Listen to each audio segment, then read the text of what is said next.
आपके बोर्ड में 1 नंबर का प्रश्न ये आ सकता है कि जो 2 चर वाले रेखिक समीकरण हैं उनकी जो तीनों शर्तें हैं उनसे रिलेटेड एक प्रश्न आ सकता है 1 नंबर के प्रश्न में।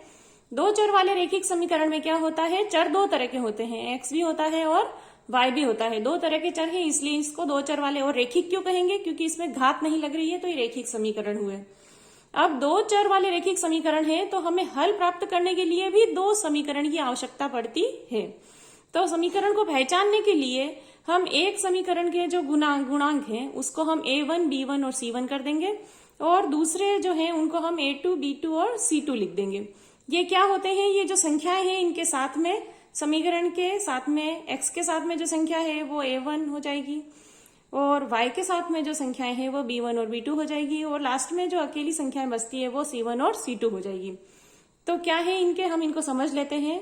सबसे पहला तो ये है, सबसे पहली शर्त क्या है, a1 बटा a2 किया आपने और b1 बटा b2 भी किया और ये दोनों बराबर नहीं आए। नहीं आने पर हमें एक अद्वितीय हल प्राप्त होता है। अद्वितीय हल का मतलब है कि कोई भी एक आंसर आएगा। एक आंसर कब आता है, जब हमारी रेखाएं प्रतिच्छेद होती है तो भी एक आंसर आता है। तो रेखाएं कौन सी होगी इस शर्त में, प्रतिच्छेदी रेखाएं होंगी। और आंसर आ रहा है इसका मतलब ये युग्म कौन सा होगा, संगत होगा। संगत युग्म है तभी आंसर आ रहा है। फिर अगली शर्त देखते हैं कि a1 बटा a2 किया आपने, b1 बटा b2 भी किया और c1 बटा c2 भी किया। शुरू में तो दोनों इक्वल आ रहे हैं लेकिन लास्ट में जो है c1 बटा c2 इसके बराबर नहीं आ रहा है। तब क्या होगा, हमें कोई हल नहीं मिलेगा। क्यों, क्योंकि समांतर रेखाएं हैं, वो रेखाएं एक दूसरे को क्रॉस ही नहीं कर रही हैं तो हमें आंसर ही नहीं मिलेगा, कोई हल प्राप्त नहीं होगा। और हल जब नहीं मिल रहा है तो ये युग्म कौन सा कहलाएगा, असंगत युग्म है ये। तो इन तीनों में से कोई भी बात पूछी जा सकती है, आपको तीनों याद रखने, एक दूसरे से जुड़ी हुई है। समांतर रेखाएं हैं तो कहीं पे क्रॉस नहीं कर रही है तो हल नहीं मिलेगा, हल नहीं मिल रहा है तो असंगत हो गया। इस तरह से आपको ये याद रखना पड़ेगा।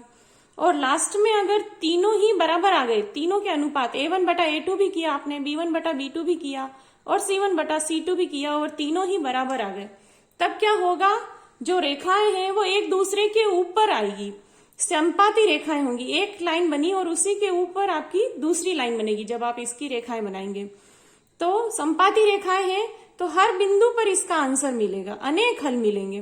तो हल कौन से मिलेंगे, अनेक हल मिलेंगे, हर जगह पे इसका आंसर मिलेगा। तो अनेक हल हैं और रेखाएं संपाती हैं। तो फिर युग्म कौन सा कहलाता है, ये आश्रित युग्म कहलाता है।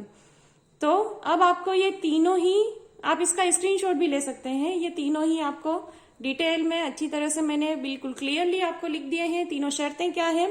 तब आपके लिए ये प्रश्न है, ये प्रश्न नोट कीजिए और इसका आंसर मुझे मैसेज करके बताइए कि इसका क्या आंसर आएगा, कौन सा हल मिलेगा, कौन सी रेखाएं होंगी और युग्म कौन सा होगा।